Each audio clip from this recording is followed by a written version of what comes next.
going on, Jerome's? Beautiful Tuesday. Birds are chirping and stuff, and it's time for another Vikings news dump. So today, 3 p.m. Central Time, the only time zone that matters, and all NFL teams must cut their 90-man rosters down to 53, and then the waiver period will go through. And starting at 11 a.m. tomorrow, teams will be able to start piecing together practice squads. And yeah, I mean, this time of year sucks because a lot of players are going to lose their jobs. Some players, this is it. I mean, this is the end of the dream. This is the end of the line. And, families got to move.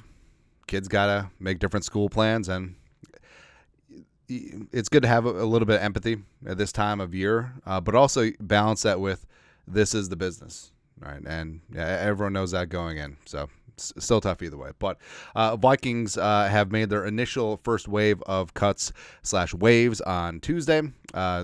Monday, nailed it. So the Vikings moved on from Matt Corral, brought in for a week. Dwayne McBride, the 7th rounder out of UAB from last year. I think that he showed enough in preseason and in training camp to warrant a practice squad spot. Samus Reyes, international pathway player, will be on the practice squad as a 17th player. Mo Ibrahim, I want him to be in the mix, but I feel like if they keep McBride on the practice squad and Gaskin either on the 53 or practice squad, Mo may be the odd man out. But if they got some good tape, had a good practice with him, maybe he'll be back in the middle of the season. Jalen Williams, Neil Johnson, Justin Hall, who they also brought in last week, UFL superstar, caught a touchdown against the Eagles, man. He was just getting open. I think that he could potentially warrant a longer look, maybe on the practice squad. Owen Porter, edge rusher on a Marshall. He and Bo Richter really made a splash. But just because a player was part of these first waves, like this isn't like, back in the day, when they had 90 to 75 to 53-man roster cuts. I mean, timing of the cuts don't really mean anything now. So, I mean, a number of these players could end up on the practice squad again. Also, part of ways the 4 offensive linemen, Chuck Filiaga, former Gopher, who they brought in at the same time as Mo last week, Doug Nestor, Matt Sindrick, as well as Spencer Rowland, Burnsville kid, as well as Tyler Manoa, plus A.J. Green III. Says he was a veteran, doesn't go through waivers, so he is now a free agent. And as of right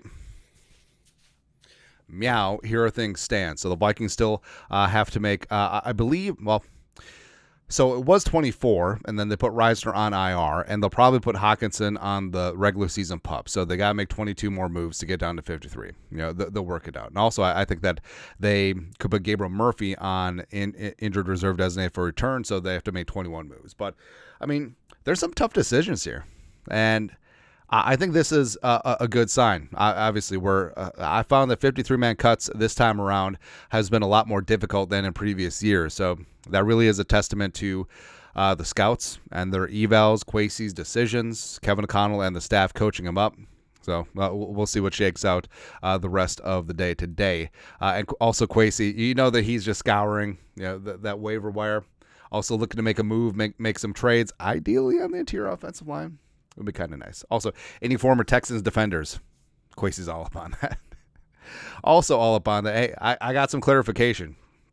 I feel like we may have bullied Kevin Seifert into clarifying. So Seifert, who's not Carl Gerbschmidt, by the way, and Alec Lewis, we noted that they had talked about Hockenson going on short-term IR, taking up one of the 2 injured reserve designated for return slots that teams can utilize at 53-man cutdown, so they don't have to initially be on the 53 for a day and then process through. Because Hawkinson's on the PUP, physically unable to perform list, and unless I had missed a memo or something where they had combined the PUP and the IR designated for return, I thought I was smoking crack out here, but no, it turns out, Seifert, just to clarify here, TJ Hockenson is a candidate to miss the first 4 weeks of the season, but not via this IR mechanism since he is already on the PUP list. The Vikings would still have a second exemption tomorrow alongside Risner. So there you go.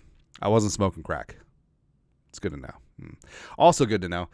So, the NFLPA really should just change their names to the NFL Quarterbacks Association because they only care about their QBs. Kind of gross, man. But we covered this extensively yesterday. Basically, the NFL brought in an emergency third quarterback rule where you could dress a third quarterback, and it wouldn't count against your game day 47 or 48.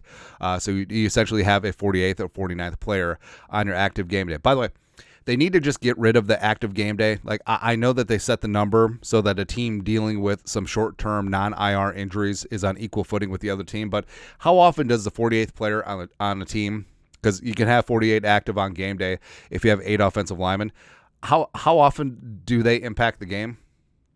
Or hell, just make it, hey, just eliminate game day actives, eliminate practice squad, reduce the practice squad back down to 12, and just have straight 65-man rosters. And you can dress or not dress as many as you want. That's it. That's what it should be. There you go. But anyways, off my soapbox. So the NFLPA vetoed the revised emergency quarterback rule, which would have allowed the emergency QB3 to come off the practice squad as an unlimited number of times, versus the previous rule where it had to be on the 53 for 2023. They put it in where he could have been on the practice squad. So, no.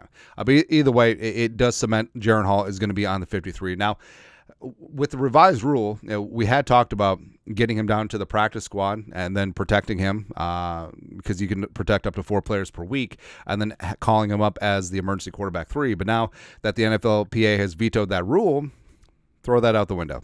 Yeah. But also, I don't know. I feel like just skimming some of the preseason games from around the league, maybe Jaren Hall would have gotten picked up. And maybe that's why they rostered him in the first place as a rookie in 2023. Who knows, man? But the aforementioned Dalton Risner was also placed on injured reserve designated for return on one of the 2 slots that you can do that now. IR rules this year. So you can have 2 players at 53-man cutdowns designated for return. Now, they have to be at 53-man cutdown. So, J.J. McCarthy doesn't count in all this. Najee Thompson doesn't count. Their seasons are over. You can bring back up to 8 players off of IR during the season, plus 2 more in the playoffs, so 10 total for the year. And the Vikings will be in the playoffs. That's all I got to say.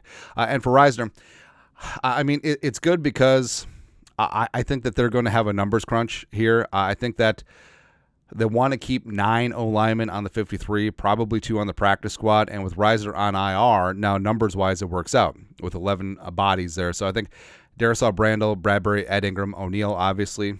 I think Queensberry, Rouse, Feeney. I think Tyrese Robinson gets that 9th spot. Yeah, and then Henry Bird, Michael Juergens, I think will take up practice squad spots. And I think that's how they'll roll. So Risner going on IR with that back injury, it kind of sucks, man, because he got dinged up very early in training camp. It just never really got his legs under him. And, I mean, back injuries are tough, man. Like, trust me, I know all about it.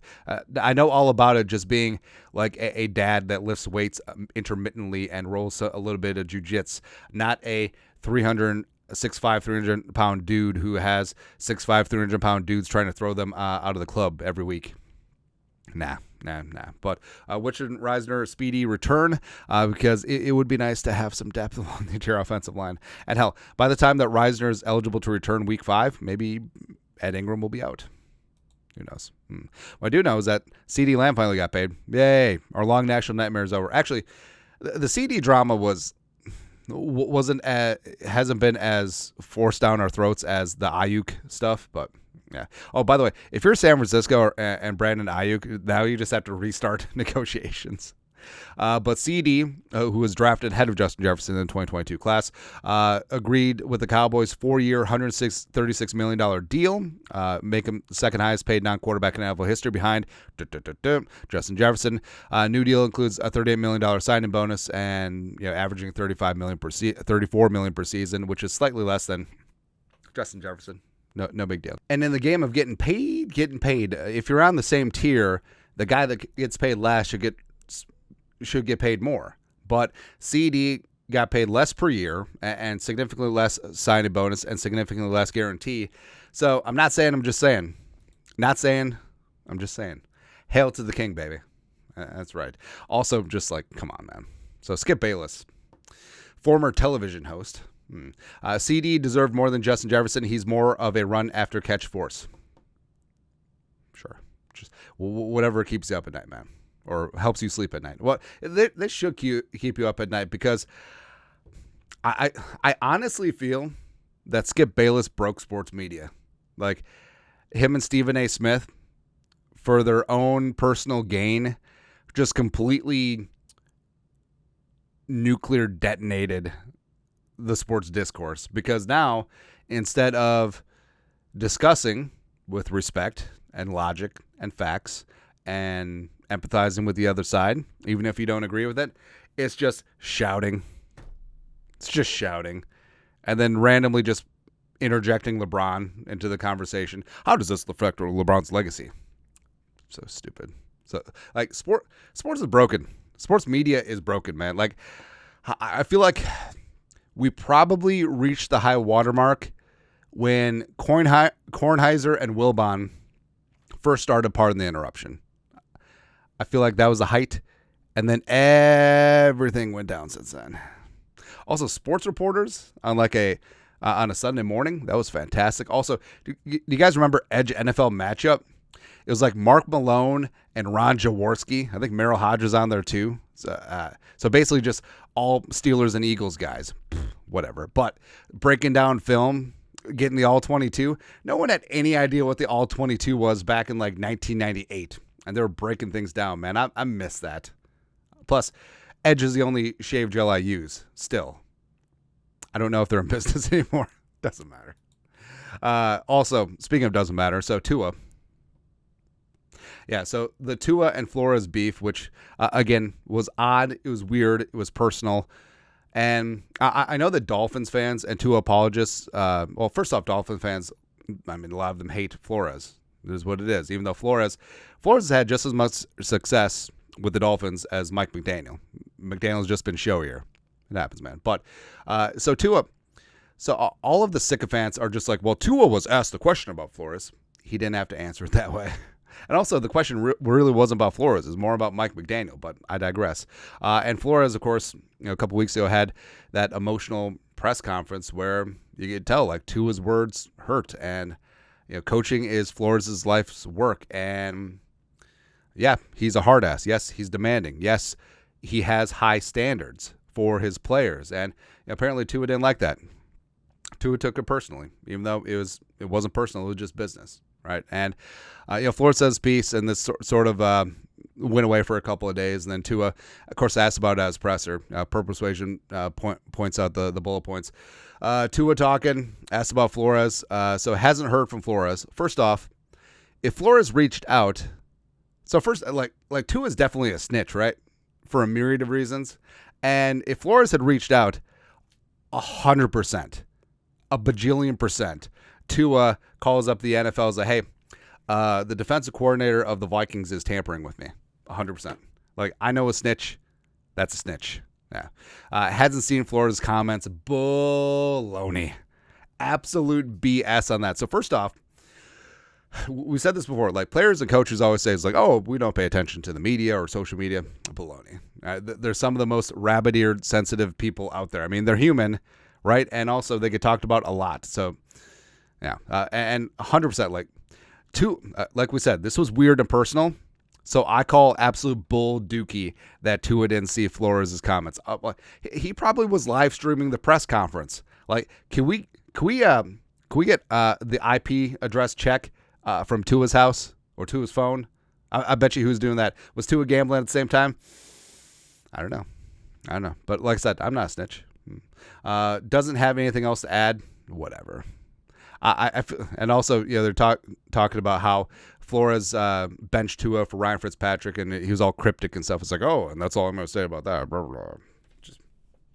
It's ridiculous, man. Like I said, so the people who were hardcore in Tua's camp, Dolphins fans, who also hate Flores, I mean, if it's a Venn diagram, it's a perfect circle.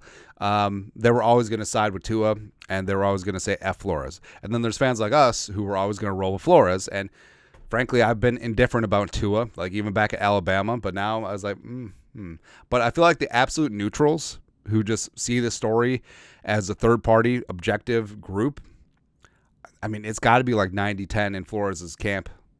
Because, I mean, Tua just looks petulant. He looks weak. He looks like he's been holding a grudge. It feels. I mean, Flores hasn't been your coach for years, bro. Move on. Try to win a playoff game. That's it, man. But hey, happy we got Flores, and in a weird way, Flores is probably already frozen up by the ownership around the league. Hence why he didn't get a head coaching interview last cycle, even though he definitely deserved one. But now, I mean, if you're an NFL owner and say Brian Flores builds a top 5 defense here at the Vikings, entirely plausible. If you're an owner, like, how do you explain this if you bring Flores in for a head coaching interview? Not even for the job, just an interview. Because all the fans will be like, well, he was mean to the quarterback. What's he going to do with the quarterback if he's head coach here? So stupid. I mean, Tua really poisoned the well for Flores, and it's a damn shame. But, selfishly, if he's here in Minnesota for a long time, I'll take it, man. Hey, the rest of the league can be idiots. We're rolling a flow. Screw him, man. Screw him. Speaking of screw him, that's right. So all the haters, all the losers who want to crap on Sam Darnold. Oh, he didn't win with the Jets. You know who's won with the Jets? Joe Namath. That's it. I was trying to think. Well, Sanchez won a couple playoff games, but that was more Rex Ryan's defense. Ken O'Brien had a good run for a while, sure, but no. Slinging Sam Darnold, America's quarterback, because America, we love a comeback story. Right, proving all the haters and the losers wrong, because only here in America can a rich, privileged quarterback who went to a private university all of a sudden and also was given all the accolades as the number 3 overall pick of the 2018 draft just fall on his ass, fail, and then Resurrection Boulevard, Undertaker. Oh, that's right, man. Sticking it to everyone. F you, F that, F this. Sam Darnold time. America's QB. Let's go. Let's go, man. But that's it. Vikings Tuesday news dump. You guys are the best. You know what to do. Skol. Production value.